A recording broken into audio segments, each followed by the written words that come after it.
Hello, hopefully you can hear and see me okay. How you doing? This is AdRoll Live.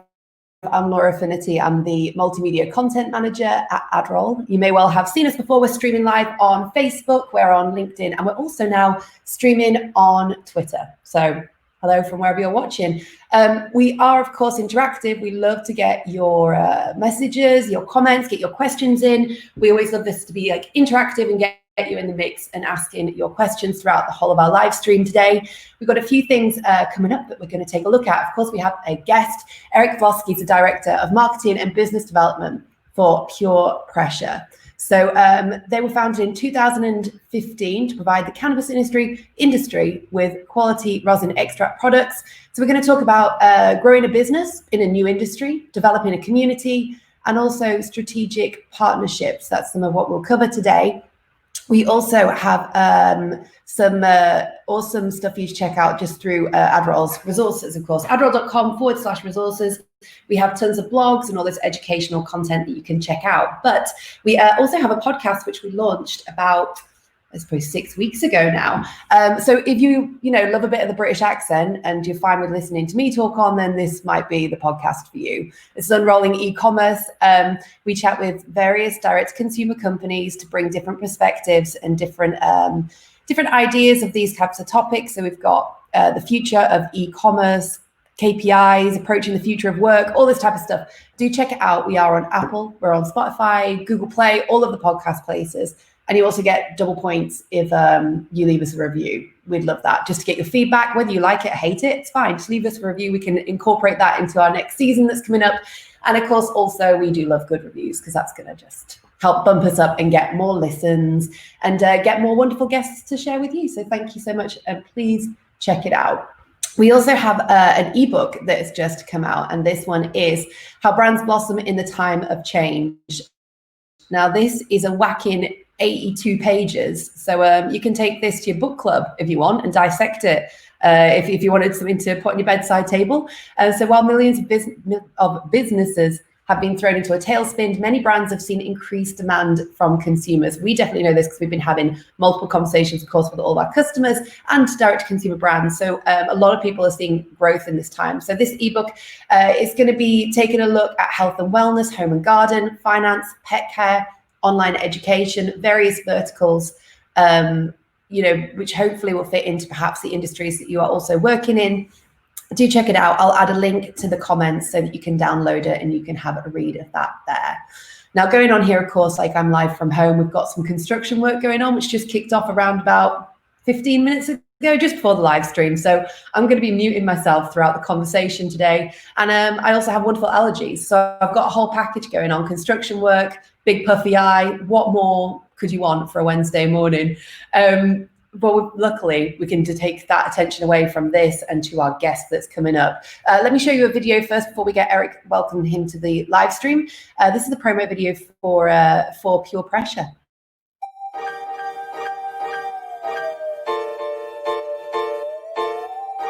At PurePressure, we work hard to deliver the best solventless extraction equipment there is, period. All of our rosin presses are built right here in Denver, Colorado, and are trusted by many of the top professionals in the industry to deliver consistent results every single time.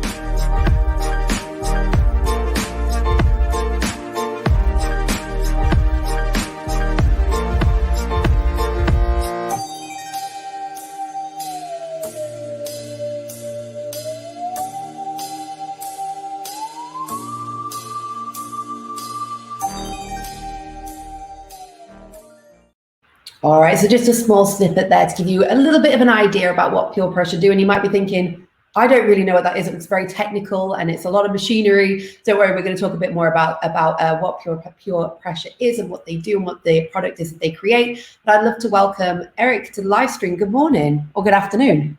Yeah, it is the morning here. I'm doing well. Can you hear and see me all right? Yes, you're coming through loud and clear. Center myself up here. Cool. Thank you so much for having me. You're welcome. So thank you so much for joining us today. It's awesome to get the opportunity to chat with various marketers working in various direct consumer companies. And so we just love to have you on and chat a little bit about what you do and a bit about yourself and the company. Awesome. Yeah, Appreciate you having me on. Really excited to dig into this. Definitely the cannabis industry is moving very quickly. And, just like you kind of mentioned about the ebook, growth in a time of change, that's something that we're very much experiencing and, challenging but exciting times. Yeah, it definitely feels like, at the start, say kind of back in March when we started seeing these lockdowns and things like that, we were kind of wondering, what's going to be the outcome, of course, for a lot of our companies that we work with and people in the various industries. And, we're seeing obviously a lot of demand and a lot of growth. So it's great to hear that you're within that, you're kind of falling within that category and hopefully, keeping up. Yeah, we're trying. I mean, we're hiring right now. Just brought somebody on. We're bringing on another engineer. We're trying to keep up, but demand is super, super high. And with some of the disruptions in the international supply chain right now, it's taken a little bit longer for certain things to come around, but we're in a good spot and we're really excited. I mean, I think people are simply coping with what's going on with cannabis. So that helps our business. Well, yeah, that's it, right? Coping mechanisms, whatever's going to get you through right now. So let's talk a little bit, first of all, about yourself. Just like usually ask a little bit of an icebreaker question. So like for you personally, talking about staying sane during COVID, like how are you coping? What are your coping mechanisms? Yeah, cannabis, one of them. I'll admit that freely. Two, I'm fortunate enough to live up in the mountains here in Colorado. So, some industries have been hit a lot harder than others. And my heart goes out for the people that are really struggling out there. Because I've worked from home for almost 2 years now, the big shift that everyone is now working from home that was just kind of business as usual for me. So I think I was a little bit more prepared for all of that going on. But, it's been nice up here. The weather's been nice and it's been a lot of work. So I've just kind of dove into the work and, tried to keep on top of everything we've got going on. So I feel especially fortunate. I'm staying sane and things are good on our end and on my end. I've never been to Colorado, but I always just imagine everyone lives in the mountains. That's just the way I see it. It's like everyone's got a dog, everyone goes on hikes, and it's all just mountainous and beautiful. Those are all stereotypes that are completely true, and I'm sure my wiener dog will make an appearance wandering around in the background. So I just saw it past. Awesome. Well, let's talk a little bit then about also like, how did you get into you're the marketing director and you are also business partner development part of your role. So what about kind of how you got into this and a little bit of your background and history? Yeah, so to wind it back a little ways, I graduated from CU Boulder's advertising program, which at the time was one of the top ranked ones in the country, really competitive, hard to get into. And I always thought that I was going to go to Madison Avenue and work at ad agencies and kind of live the Mad Men ad life. After I worked at some agencies and, had a pretty rude awakening about what it's like to work at a creative services agency, I really realized that I kind of wanted to shift gears. And then I started working at tech startups. And I worked at 2 tech startups before coming to PurePressure. But one of the current owners and a friend of mine, Josh Rutherford, he recruited me and really gave me this big pitch on why PurePressure and solventless and rosin, like we're going to talk about, is kind of the wave of the future. So my background is really in advertising, account management, and a little bit of sales, but they really needed someone to help do marketing and sales. So that's where I started. And then I've really grown since then to take on the challenge of being the head marketing person there. And then that's really dovetailed into a lot of business development because marketing and business development are both kind of sitting at the top of the funnel. And both of those work together very closely to create leads and generate prospects for the business. So they just kind of work together. And I've been there for about 4 years now, just coming up on that 4-year mark. And yeah, things have grown a lot. It's really exciting. Yeah, I mean, I mentioned, the company was founded in 2015, which, okay, we're looking at like 5 years ago now, but it's such a new industry, and it's a relatively young company, because of the industry. Yeah, it absolutely is. I mean, our particular niche is especially new, but the cannabis industry, the first year that it went recreational in the United States was in Colorado around 2014. And then Canada has full recreational. So like the laws have been unfolding pretty much every year, which has led to a ton of growth across the industry. But When I started at PurePressure, it was like 3 people. I paid out of my own savings to start. They didn't even have money to pay me. We had extremely humble beginnings, renting space in an old wood shop to now having our own factory in Denver where we do our manufacturing. And, in that emerging space of cannabis, one of the things that I think other industries don't have to deal with as much is the constantly shifting regulatory landscape, which is very wordy. But that, if you sell shoes, and not to take anything away from the hard work of people that are selling shoes and working with Zappos, but that, every state that allows cannabis has different laws and rules, and that changes constantly. So, literally every couple months, states might have changes. It's changing internationally. It's just crazy how fluid it is. Yeah, I know. Also, like we'll dig in a little bit, just because obviously everything you do has got to be like FDA approved, and there's so many layers of just ensuring that you're kind of like keeping on top of all of everything that is required legally to operate as a business and to provide a product that people are consuming as well. But let's talk a bit about the product itself, because people might be like, and also just like what the machinery is that you create, because a lot of people might be like, I have no idea, and also it's different compared to seeing the finished product, or buying something from a shop and having a product to consume. Obviously you're kind of in the back part of that process, getting products to shelves and things like that. So tell us a little bit about what you create and machinery and all that stuff. Yeah, so I'll kind of start from the top, because our business is an ancillary business. We don't cultivate, process, or distribute cannabis, but we work directly with businesses that do. And we're kind of a niche within a niche, because extraction and oils, and many people who are tuning in that are familiar with cannabis will probably be aware of, edibles and vaporized products and, some of these extracted products. We're kind of a sub-segment within that.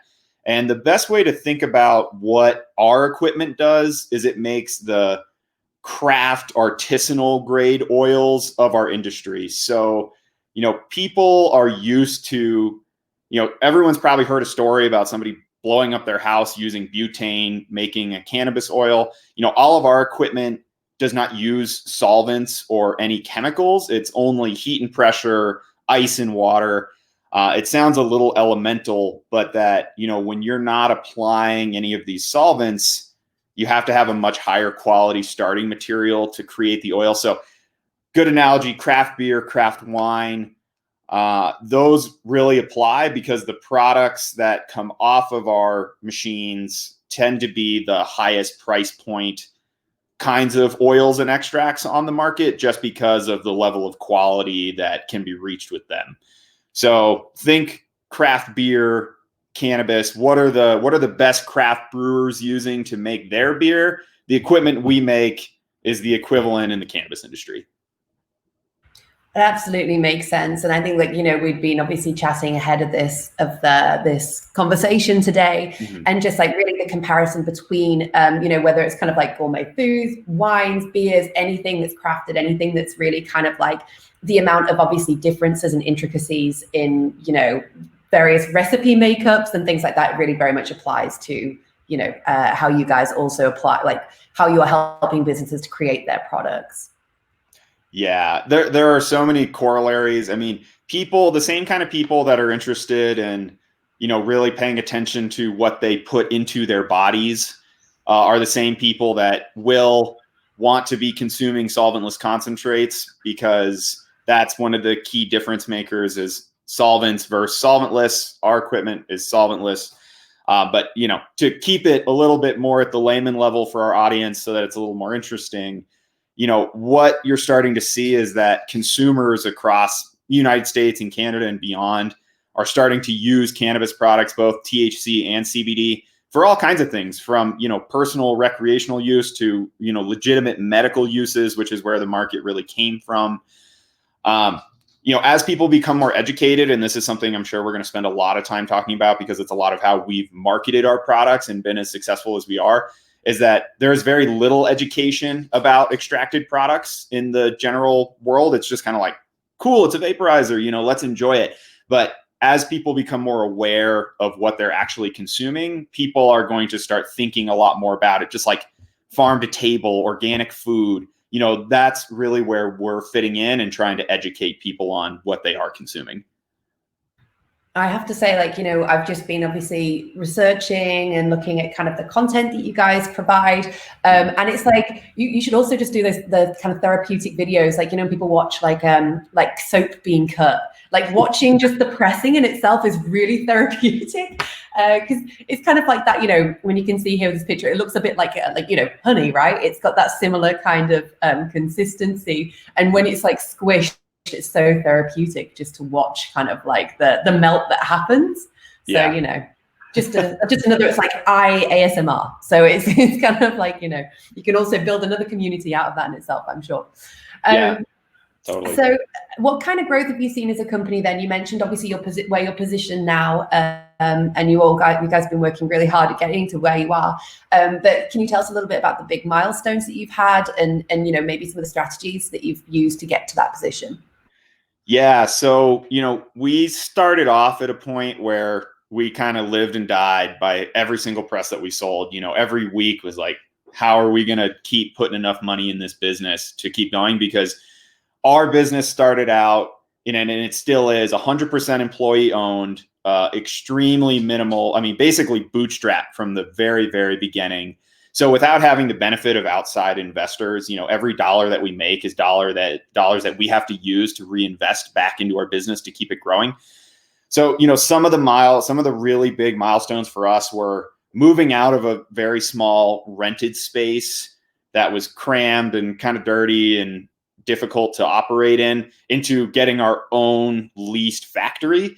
And, you and I coming from the tech space, I used to work at software companies, and it was very, what the developers were doing wasn't always completely clear. It was a little bit of a black box of code and things that they were doing. It is exciting, but you couldn't really see it. But now, that we've had our own factory and doing actual physical manufacturing was a huge change for me. You can really see what's going on and how they build the machines and all of the complexities that go into releasing a machine. I mean, there's so much involved with it. I mean, now we're sitting at around, I think, 18 full-time employees. When I started, it was 3 or 4. Some of the biggest milestones for us have definitely been moving into our own factory space. We actually just expanded our factory space after being there for a couple years. And then really selling products more internationally. That's been a big thing. I mean, we've got equipment as far abroad as New Zealand, Australia, Europe. That's been really cool. And then just really putting more resources into some of our video and marketing efforts has been cool. Because, as you've shown some of that macro photography, getting that macro photography is that's an expensive and difficult endeavor. And we hired one of the premier cannabis photographers in our industry. His name is Eric as well. So, just having some of the resources to really make some of the content that lets our brand shine above our competitors. Hopefully that answers the question a little bit. I know I have the tendency to be long-winded, so. That's great. Long-winded is always wonderful. But yeah, the imagery really you guys work on it's, you said, do you want some high resolution pictures and videos? And I'm like, yes. But obviously on live stream, it depends on your internet, how it comes through. But they really actually very, very stunning photography. It's kind of alluring just to look at. So who do you supply to, or what kind of services? So obviously you have we've kind of shown the machinery and the products, but you kind of deal with a whole variety of, I wouldn't say vendors isn't the right word, but you have stores, e-commerce, and then you also have that direct kind of relationship as well. So who do you really kind of cater for? Who are your customers mainly? Yeah, I'd love to talk about both, who our customers are and what channels we use, as well as, how AdRoll has actually fit into that. It's been pretty cool.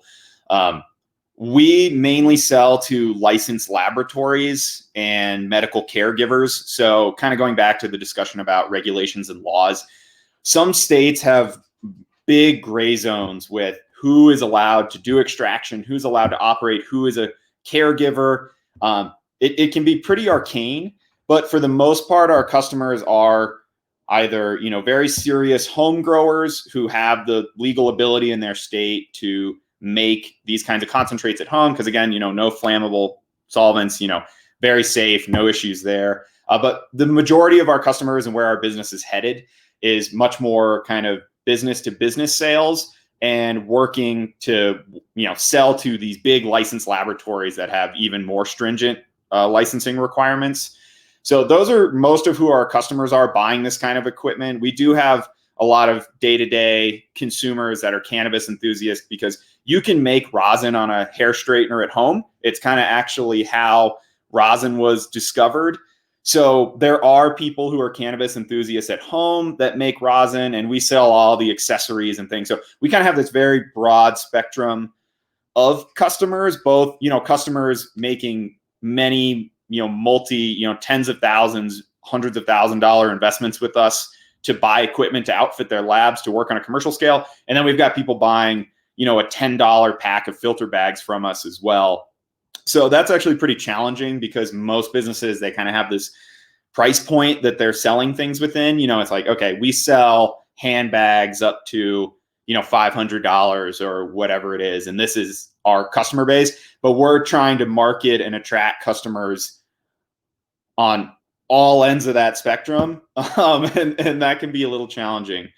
But before I go on, do you want me to also speak about the channels, or should we dive into the customers a little more? Yeah, so let's. I definitely want to talk about the community, and I guess also, in terms of customers, though, because I guess obviously, we can get into how you're kind of reaching out to them and the content you're providing to them. But is there anything else, in terms of your customers, like how obviously, like with having such a spectrum of customers, like in terms just of how you communicate with them? Just interested to know if you kind of are often on the email talking to them, or like what other channels outside of the content you create you use to communicate with your customers? Yeah. So, I mean, one of the points that you made just, a couple minutes ago was, how therapeutic it was to watch some of the actual extraction process happening. And for lack of a better term, it's basically rosin porn that people want to come and watch. And it's been pretty cool, because when you show people like really what the highest end producers can make with this equipment, it's kind of like how Nike is going to market, the dunks to people that are playing casual pickup basketball. Like, this is what the ultra pros do, but you can do it too. So we have taken a fairly similar marketing approach and just getting like really attractive marketing, whether it's videos, images, blogs, like really trying to take a keen eye towards the aesthetics of what we're putting out, and in order to capture some more of the lay audience, but then also taking a super, super educational approach. I mean, there's so little education about cannabis in general, but also specifically what we do, there's even less.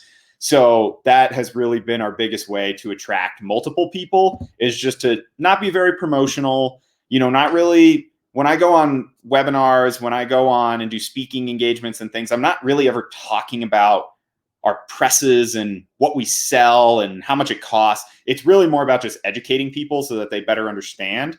And that tends to be very successful for us. It gets a lot of people in the door because they're trying to self-educate, and then they find what they're looking for, on our various channels. And you really have like a substantial amount of content. So I'm just going to show here your YouTube channel, for example. So I kind of was having a roll through, just looking at some of the playlists and the videos that you have there. And so you definitely, obviously, you also personally spend a lot of time on in this educational content. You're often kind of hosting and talking about the different topics. So how, how did, when you started doing these videos, did you anticipate that you would end up with, you've got here 23, nearly 24,000 subscribers to your channel? What kind of approach do you take in first starting off with this educational content? Yeah, going into the role, I was not expecting to be the face of the company in many ways, but it just kind of worked out that way because I've got a lot of public speaking engagement type experience, just managing teams and doing things in the past. So I just kind of naturally fell into that role. I kind of knew early on that video content, and, we're talking circa 2015, 2016, marketers who've been around a lot longer than I know that, video is really becoming one of, if not the emerging content formats that people respond to. And then, how do you do it on Instagram? How do you do it on YouTube? So I basically pitched to the owners of the company very early on that hey, I know we have a very limited budget, but the money that we have, we need to invest it in video. Among other things, but that even though it's a kind of a slow burn, people call it evergreen content, I knew that if we made that investment in really high quality video content, that it would pay dividends for us. And I would say that by far, YouTube and our video content has been the biggest drivers of our success, but it's not cheap. And a lot of owners or people that aren't, involved heavily in marketing, they kind of look at it like, wow, I need to invest how much money to get a good videographer and to edit it and to go on site and to do it. So there's a lot of upfront cost and money involved, but I'm really glad we did it. And it's been a huge thing for us. And you also host live streams yourself. You'll do more like Instagram lives, and you have obviously an active network of people that you speak with. So in terms of just like how you connect those conversations and the people that you meet and decide to chat about, like how have you cultivated that community, even just as I guess like as a brand connection and as a industry connection? Yeah, that's actually one of the things that we've done with, you would traditionally call them influencers, and they're the people that are the top hash makers in our industry. Over the years of traveling for trade shows and talking to these people, but also, working with them, selling them equipment, I've befriended many of the people that are making literally the best cannabis oils in the world. And it seemed like a good idea, especially the IG lives, that once COVID hit earlier this year, it really put the brakes on our video production. We were doing a lot of product reviews and things, but then I realized I'm stuck at home. How can we make video content? So I started reaching out to my pretty vast network of hash makers and saying, hey, do you want to come on and talk to me for an hour? And let's just talk about hash. Let's talk about cannabis. Let's talk about what you do. And even though those videos don't have an enormous amount of views, they really bring an enormous amount of credibility to our brand, because people come and they see that it's not just an influencer isn't just saying like, hey, look at how cool their products are. We're having an in-depth discussion about topics that our audience is interested in. So that really helps build our credibility, but it gives our customers a way, we're championing our customers, championing these top labs. I mean, it's a win-win for everyone. They're easy to do. So anyone who's watching, if you have the opportunity to do, an Instagram live, this video content, just like what we're doing, like literally right now, it's so good for your brand. You just really can't pass up on it. And definitely with the restrictions. We started doing these live streams, they were on the agenda, but we pulled it forward because back in, March when we're working from home, it's like, okay, we can't make other video content, like the same situation as yourself, can't go into a studio or an office space or a public space to actually record stuff, then right. Having a platform that you can hold conversations is like the next best thing. But also, it's still great to just like kind of strengthen those connections with brands and with the community in this type of way. So we definitely would also recommend it, which is why we're doing this right now. Yeah.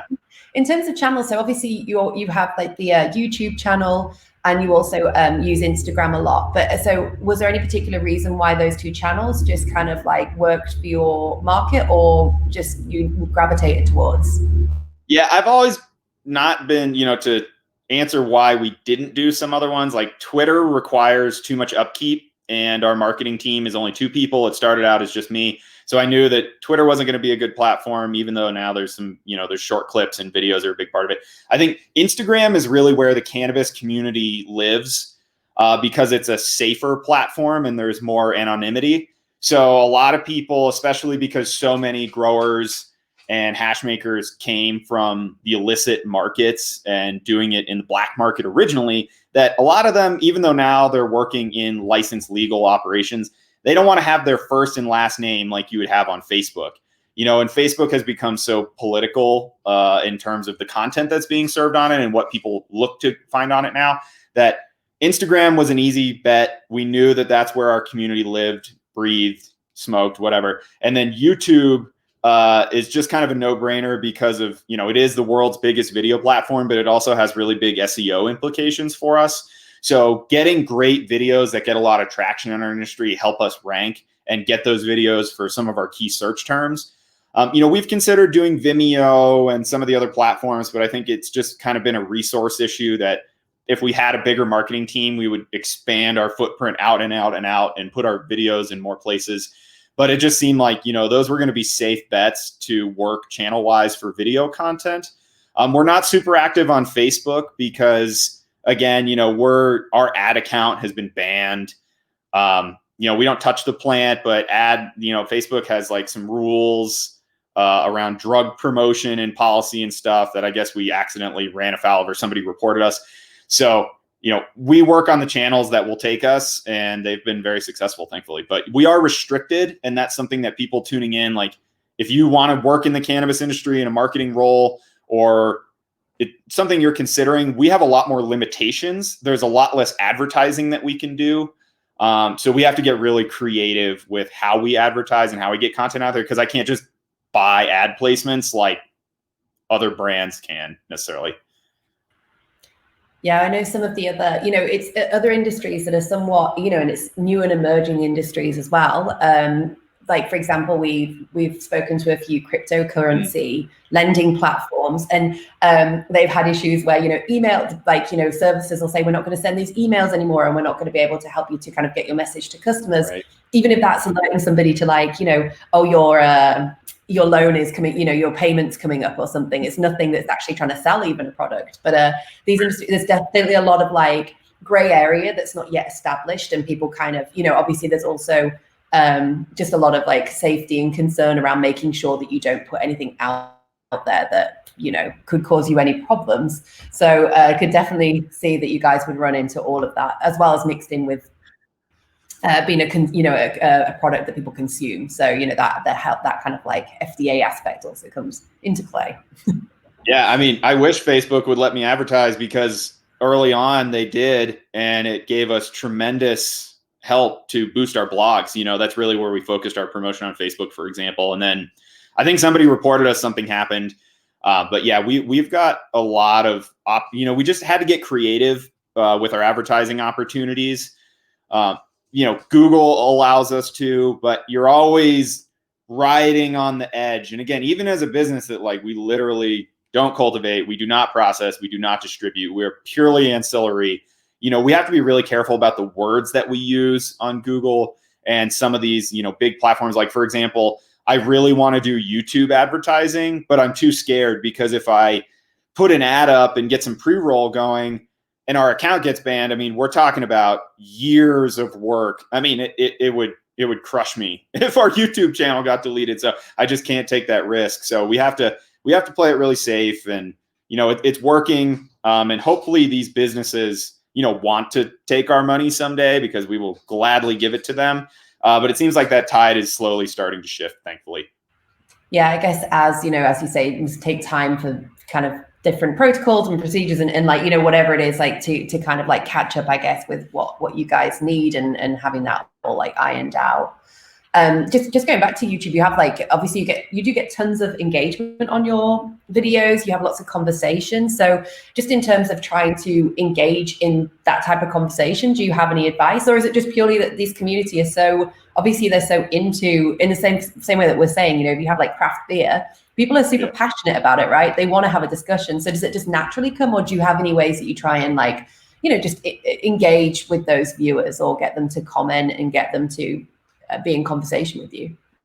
Yeah, I've been saying this a lot, but going back to an earlier part of the conversation, we were talking about, like video quality and the quality of the aesthetic and the look and feel of your brand.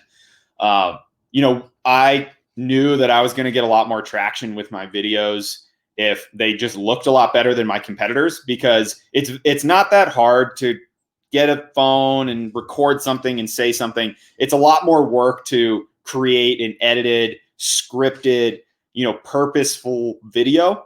So one of the big engagement strategies we've taken is just, quality over quantity. I mean, we'll go through periods where we'll put out a lot of videos, but they take a long time to edit. And I'll give a lot of credit to Alex Carpenter, who's my right-hand man and our creative lead. He's just like terrific at what he does. And that's really helped us be that much more successful, is that we can drive so much more engagement by having content that just simply stands out visually.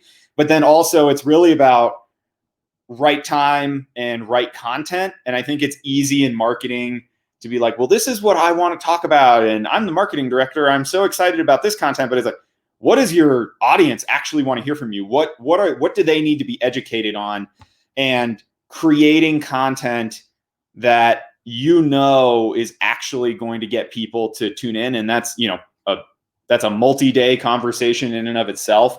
But, we've done a pretty good job, I think, of selecting different types of content that we hoped would be engaging to our viewers, and then backing that up with really high quality production value, and then really engaging with our audience too. I moderate all the comments. It's honestly a huge pain, but every month or two, I'll sit down and go through all the comments, weed out all the really abusive, negative ones. And we've tried really hard, even though I don't respond quickly, I will always give a response to somebody. Even if they're asking a question that was literally answered in the video that they're commenting on, I will take the time to answer people and try and engage with the community. So that doesn't scale super well. Like, we need to hire a marketing coordinator to help me out with that.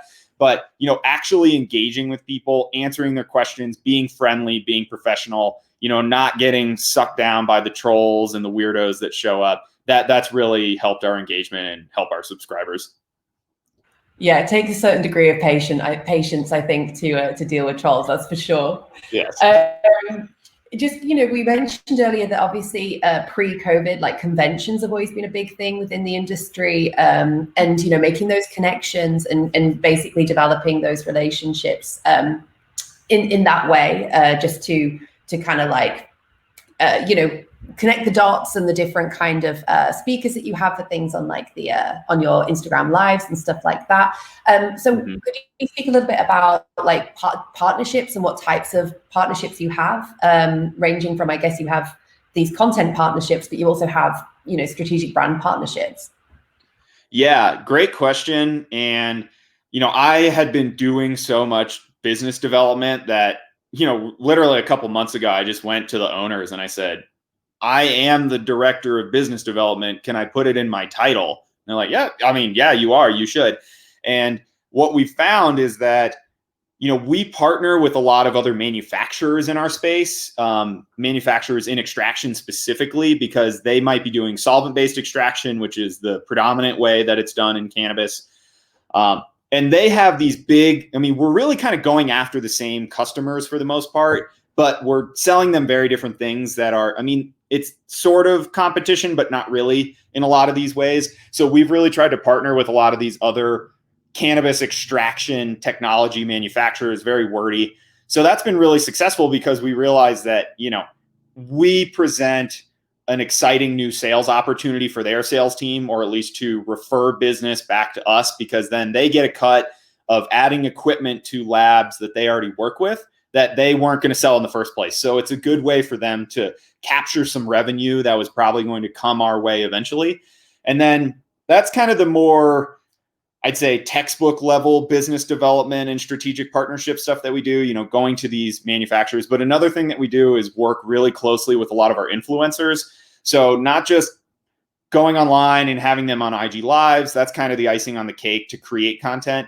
But we work with a lot of them as well to source business for us, because they have networks and they are influential within their circles to say, hey, PurePressure makes really good equipment. You should talk to them. And then we take care of them and pay it forward as a result. So what we've tried to do is, since we're such a small team and our budgets really aren't that large, is, we had to get really creative about how do we get more prospects and how do we get more leads without just putting a print ad everywhere or quadrupling our digital ad budgets across all these platforms. So we started tapping into other people's networks and saying, what kind of business can you source for us, and creating really, positive agreements that everybody's happy with, so that, they feel like they're being compensated properly. They're finding business for us. And then we come home with a lot more sales. It's been really successful. And it's, influencers, hash makers, consultants, there's so many different facets of networks that you could potentially tap into, at least in our side of the industry, that we have tried to leave no stone unturned and make really friendly relationships with as many people as possible. There's so much going on there. It's crazy. And is that kind of like for this year, is that been somewhat easy, or, in terms of just looking forward and thinking about the growth of the company, in the coming years, do you feel like this is kind of like more of a direction you'll be able to feed more of your kind of time and attention and energy into it to grow the company? Yeah, I'm hoping so. We are, like I said at the very, very beginning, every dollar that we make is dollars that we have to use. We don't have these big injections of capital where we can go out and just hire 10, 20, 30 people and then grow our bandwidth.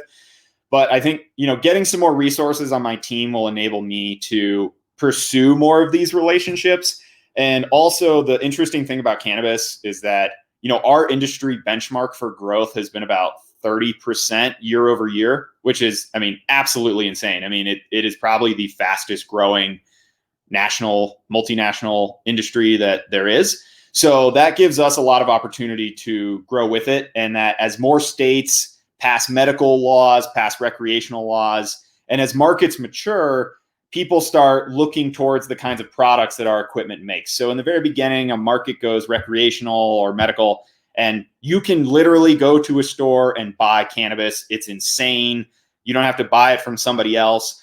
But then as people mature in those markets, they seek different experiences. So the more and more markets that are starting to come online, New York, New Jersey, all these markets that are coming up, it's just more labs to interface with. It's more influencers to work with. All of our influencers and hash makers are kind of following those markets and making connections there. So it's proceeding more quickly than we can almost wrap our heads around. But, over the next year or two, hopefully as things with COVID start to become managed better, it seems like they already are, hopefully, you're going to start seeing a lot more of that legislation coming back into focus and more of these markets opening up sales opportunities for cannabis. And then we kind of follow in at the tail end of that. So we've done a lot of trade shows, none this year. I don't want to go anywhere. I'm trying to play it safe. But, we would go all over North America. Definitely to Canada a couple times a year and just interface with customers and spread education. So that in-person component of the networking has been lacking. But, doing webinars, we haven't done so many virtual trade shows, but just continuing to try and get out there in front of people.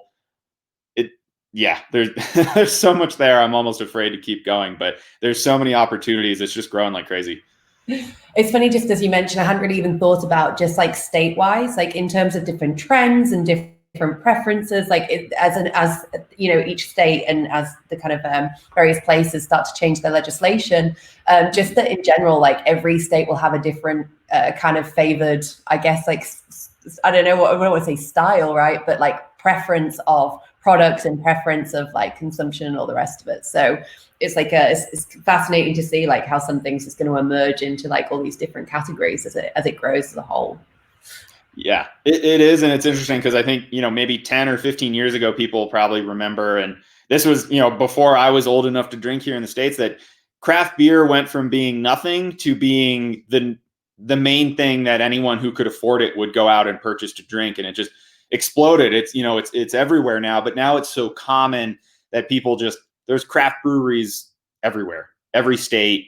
It's insane. And now that same kind of period of normalization is slowly starting to happen with cannabis too. So yeah, every state's different. They all follow similar paths of maturity for the most part right now. And then, even the international outlook is really bright. You would think Europe would be further ahead than the States are on this matter, but they're not, which is very strange given how progressive Europe tends to be in a lot of other social and political issues. But Europe also, we no time to really talk about it here, but outside of North America, you've got all of these markets that are growing. This is like the next great world industry. It's incredible. Well, I've learned a ton for sure. And, not just today, but just in kind of finding out more about you guys and kind of just looking online. And like I say, I now have my new favorite kind of like therapeutic videos to watch that I can just see things being squished and be like, wow, this looks so good. Before I let you go here today, in terms of, I think it's always a fun question to ask people about what they would do differently if they knew 2020 was coming. We've kind of touched on a little bit of that throughout the conversation today, but what would you have done differently if you had the opportunity to rewind back to, let's say, January? Yeah, that's a great question. And I was thinking a lot about it, looking, at the outline that we were going back and forth on before this video. And I think, I would have wanted to get more involved with the Instagram live stuff a lot earlier. I think if I could go back to January and have a dim idea of what was going on this year, I think I probably would have doubled or tripled down on some of the educational content that we were doing, because what we've found is that in our industry is, these businesses that are getting licensed, COVID or not, they are going into it. They have no choice. They have to go forward and start their businesses. And the equipment that we sell are things that they need to do to run their businesses. So I wish that I had known more about some of these live content opportunities and could start doing more of them. Hindsight's 2020. But in terms of things that, I would change, it would be really just investing more time and energy into these kinds of conversations, because this is how we've been able to pick up so much speed in the meantime. But we were kind of late to the ball game. It's March, April before we had to really shift gears and start creating this kind of content. I wish I had started sooner, but that's the way it goes. Yeah, so we've got some comments and questions. Sure. Cliff has said, I would have fully stocked 3 warehouses. A question here from Veronica, who would ask, what's your biggest piece of advice to other brands looking into strategic partnerships? Yeah, great question, Veronica. I think biggest piece of advice I'd have for other brands is just being really planful about who you identify. And just because a brand is very big or very influential, or they have really big sales in your space, it doesn't mean that they're going to be a great partner necessarily. And also, making sure that when you're pursuing some of these partnerships, that whoever is someone that's really good at negotiating on your team is actually the person who is going into it, as opposed to the person that may or may not be, because to negotiate well, you really have to be able to compromise well. And we learned a lot about what our influencers needed to be paid in order to have it be worth their time to come back and give us referrals and give us the keys to their network, so to speak. So, and we only were able to do that because we earned their trust. So I think partnerships are this kind of thing where there's a lot of layers to the onion, but you have to be able to compromise, and you really need to be able to identify the brands that aren't directly competing with you, but the ones that are very complementary. So huge topic, but hopefully that answers your question a little bit. Awesome. Thank you, Veronica. And then just finally, a comment here from Steph, who says, dash huns are the best. And it's actually really funny because I'm just watching in the background, probably what's she smiling at, laughing at? I'm just seeing in the background, toys being rolled around the floor. I'm just I see an animal and I'm instantly distracted. So absolutely. Yeah. Thank you, Steph. She is great. She's been scratching at the door this entire time, but she's going to have to wait. So too bad. Well, we definitely have a lot on the team of the sausage dogs. They're well loved and beloved on the AdRoll dog team. So yeah, super cute. Well, thank you so much for joining today. I'm going to share some links in the comments on both Facebook and LinkedIn for people to check out, the website. But whereabouts can people find you on places like Instagram if they want to see you with the live chats that you have, and also your YouTube channel, of course, so that people can also enjoy the pressing videos that just bring so much satisfaction. Cool. Well, thank you so much for having me on. I appreciate everyone who tuned in. Appreciate your time. Hopefully you found this useful, and if there's anything else that I can do for you guys, just let me know. I'm here. Awesome. Thank you so much. Take care. All right. Take it easy. All right. That was Eric Vlosky, who is from PurePressure. As I said, I'm going to share in the comments a link so that you can check out everything that PurePressure has to offer, be it their YouTube, Instagram, and then of course the website as well, where you can just find tons more information. I had other questions for him today, but we are pretty much out of time. So I didn't want to, take too much of Eric's time today chatting. But thank you so much to him for joining today. We are going to be back again in 2 weeks' time. We do these live streams bi-weekly. And next time we're talking with Chris from CrossNet. Now, CrossNet is a fascinating company to be speaking to. They are basically a 4-way volleyball game that Chris, his brother, and his friend developed in his garden one summer when they were bored, and it has since kind of really taken off. It has its own sports league. It now stocks in multiple large wholesalers and companies across the country, and really just kind of exploded onto the kind of home sports scene, if you will.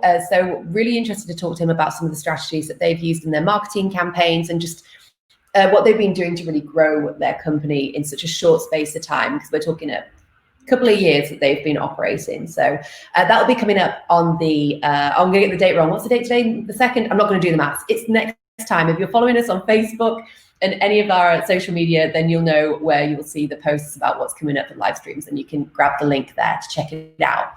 Just one more thing before we go. Don't forget to check out our podcast. Please do. It's Unrolling E-commerce, and that is available on iTunes, it's on Spotify, and it's also on Google Play, or basically anywhere where you might want to check out a podcast. Give it a listen. Please give us a review. Let us know what you like, what you don't like. And also, if you want to feature, if you have a business and you want to feature and you want to share your company on a live stream like this, or on one of our podcasts or our various content that we have here at AdRoll, then please do get in touch. We love to hear from you. All right, with that, I'm going to say goodbye. I'll see you all next time. Take care. Stay healthy.